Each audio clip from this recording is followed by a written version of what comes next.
अब आए हो तो चैनल को सब्सक्राइब करके जरूर जाएं और साथ ही दिख रहा होगा बेल आइकन, उसे दबाकर नोटिफिकेशन पाएं।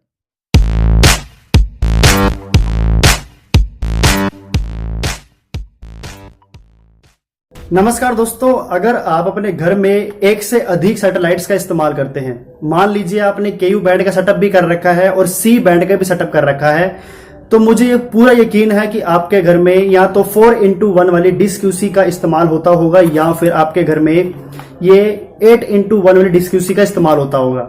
लेकिन क्या आपको मालूम है कि 8x1 वाली डिश क्यूसी जो है वो हमारी इसके साथ मिलकर 12 पोर्ट की बन सकती है। जी हाँ, जैसे कि आपको मालूम ही है कि अगर हम, जैसे कि आपके सामने पिक्चर शो कर रहा हूं, ये करीब 16 पोर्ट की डिश क्यूसी है, लेकिन इसका जो प्राइस है वो काफी ज्यादा है।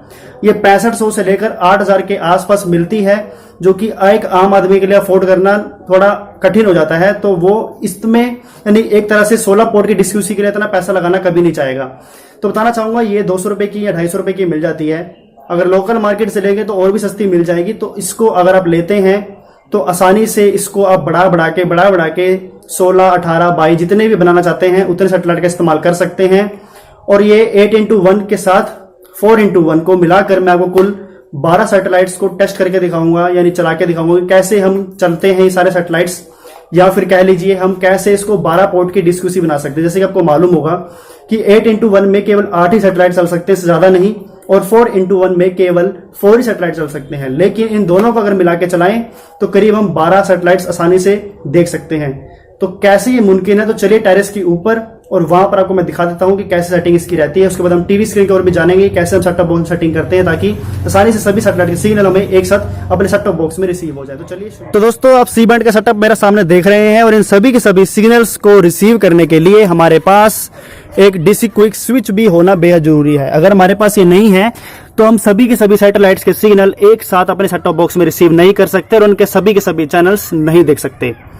तो यहां पर बात आती है कि इस 8x1 डिश क्यूसी को हम 12x1 कैसे बना सकते हैं। तो देखिए, सबसे पहली बात, आपके पास अगर ये वाली सॉलिड की 8x1 वाली डिश क्यूसी है तो इसमें हम फिलहाल केवल 8 ही पोर्ट लगा सकते हैं, और यानी कि 8 ही सैटेलाइट को देख सकते हैं। जिसमें हमारा LNB1 है, 2 है, 3 है, 4 है, 5 है, 6 है, 7 है और 8 है। तो टोटल 8 ही सैटेलाइट है। बाकी एक ट्यूनर का पोर्ट दे रखा है जिसके जरिए हमारे सेट टॉप बॉक्स में सिग्नल जा रहे हैं।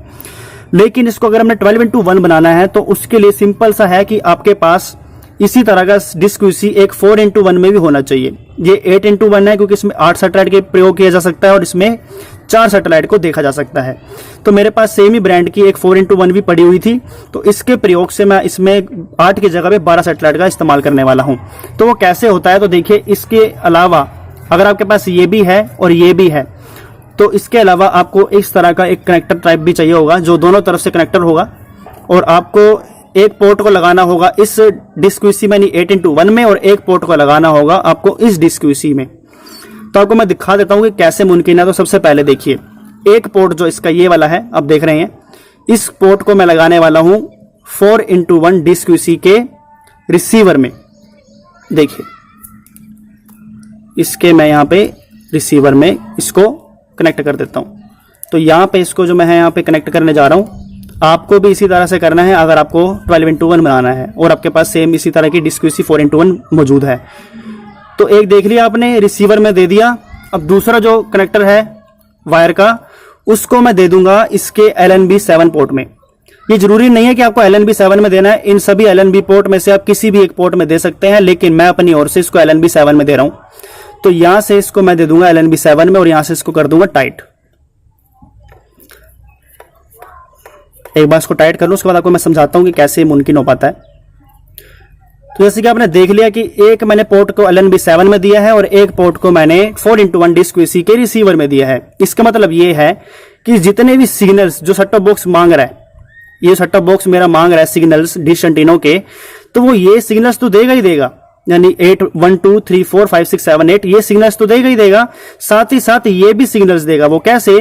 क्योंकि इसमें 8 पोर्ट की अवेलेबिलिटी है, लेकिन इसमें मैंने 7 डिश एंटीना लगाए हैं और एक पोर्ट को मैंने दे दिया है इसके अंदर, यानी कि एक पोर्ट का जो सिग्नल है वो इसके माध्यम से इसके अंदर आ गए। और इसमें जो मैं सैटेलाइट लगाऊंगा, जो 4 पोर्ट्स आपके नजर आ रहे हैं, इसके माध्यम से वो भी सैटेलाइट इसके अंदर आएंगे सिग्नल्स में और इससे सिग्नल भेजेगा मेरे सेट टॉप बॉक्स में। तो आप समझ गए कि कैसे हम 12 इस्तेमाल करते हैं, क्योंकि 2 कनेक्टर वाली हमने वायर ली, एक हमने इसके रिसीवर में दी और एक हमने इसके LNB7 में दी, या फिर आप जो भी किसी में भी देना चाहते दे सकते हैं। LNB7 के माध्यम से ये जो सिग्नल है वो सारे कनेक्ट एक साथ करके मेरे ट्यूनर में भेजेगा और इसके सिग्नल्स भी है वो भी इसके अंदर जरिए आ जाएंगे, क्योंकि यहाँ पे सिग्नल जो कैच होंगे इसके अंदर आएंगे, क्योंकि ये रिसीवर यहाँ से कर रहा है और इसके अंदर आने के बाद वो मेरे ट्यूनर के अंदर शिफ्ट कर देगा। तो इससे हम आसानी से ज्यादा पोर्ट का इस्तेमाल कर सकते हैं। अब आपको बताता हूं कि मैं अपना कौन सा डिश ट्यूनर का सिग्नल इस्तेमाल करने वाला हूं। तो देखिए, ये जो ब्लैक वायर देख रहे हैं आप, ये मैंने वीडियो कॉन की है, इसमें लगाने जा रहा हूं, आपको मैं दिखा देता हूं। उसको लगा देते हैं पोर्ट 1 में। तो यहां पर जो इसका पोर्ट 1 है इसमें मैं इसको कनेक्ट कर देता हूं।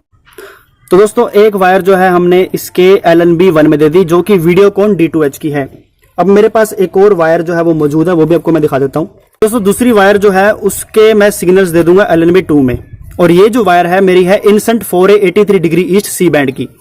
तो इसके सिग्नल्स मैंने दे दिए अपने LNB2 में और एक के सिग्नल दे दिए LNB1 में, जो कि वीडियोकॉन D2H है। तो ये दोनों जो सैटेलाइट्स है वो मैंने DISC-QC के 4x1 में कनेक्ट किए हैं और बाकी जो मेरे सभी लगे हुए हैं वो 8x1 में है। अब हम देखेंगे कि कैसे हम इसके सिग्नल्स भी और इसके सिग्नल्स भी एक साथ रिसीव कर सकते हैं। तो चलिए हम टीवी की ओर चलते हैं और समझ लेते हैं। तो दोस्तों, जैसे आप देख पा रहे हैं कि हम टीवी स्क्रीन के आ चुके हैं और जितने भी चैनल्स आप देख रहे हैं मेरे सारे इनसेंट 4A 83 डिग्री ईस्ट के हैं। तो हम सबसे पहले क्या करेंगे, सैटेलाइट पे जाएंगे और जैसे कि आप देख पा रहे हैं G10 का सैटेलाइट आ रहा है और लेकिन इसमें सिग्नल नहीं आ रहे हैं, लेकिन ऊपर हमने जो है DISC-QC सिग्नल दे रखे हैं। तो कैसे इसमें सिग्नल लेकर आने हैं, सेट टॉप बॉक्स में क्या सेटिंग करनी पड़ती है, उसके लिए हम जाएंगे मेन्यू बटन में। मेन्यू बटन में जाएंगे एंटीना सेटिंग में और यहाँ पे कर देंगे ओके। ओके करने के बाद यहाँ पर आप देख पा रहे हैं कि सिग्नल्स अभी नहीं आ रहे हैं इस फ्रिक्वेंसी में। तो उसका कारण यह है कि DISC-QC को हमने सेटिंग नहीं कर रखी है, यहाँ पे ऑफ आ रहा है।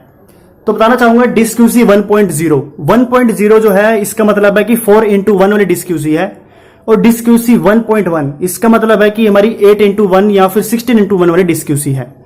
अब हमने इसमें सिग्नल कैसे लेकर आना, तो आपको जैसे कि मैंने ऊपर दिखाया है कि DISC-QC 1.1 यानी 8x1 वाली जिसमें 8 पोर्ट लगते हैं, उसमें मैंने पोर्ट 7 में जो पोर्ट 7 था उसका LNB7 उसमें मैंने लगाया था ताकि मेरे 4x1 वाली में सिग्नल आ जाए। तो पोर्ट 7 पे मैंने कर दिया।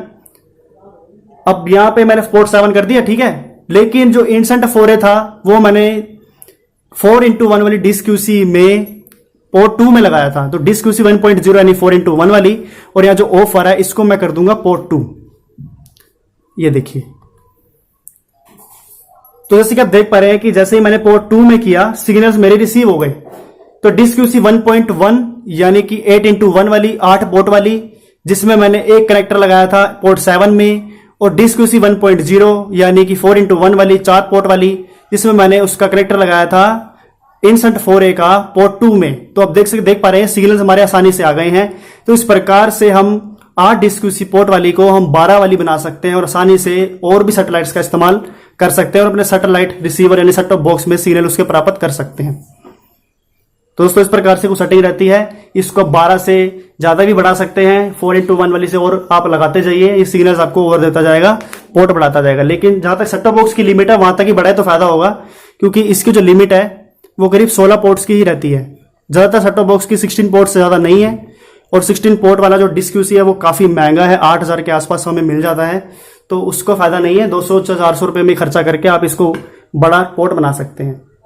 दोस्तों, मुझे उम्मीद है आपको वीडियो पसंद आई। अगर वीडियो पसंद आए तो उसको शेयर लाइक जरूर कीजिएगा और चैनल को सब्सक्राइब करना मत भूलिएगा।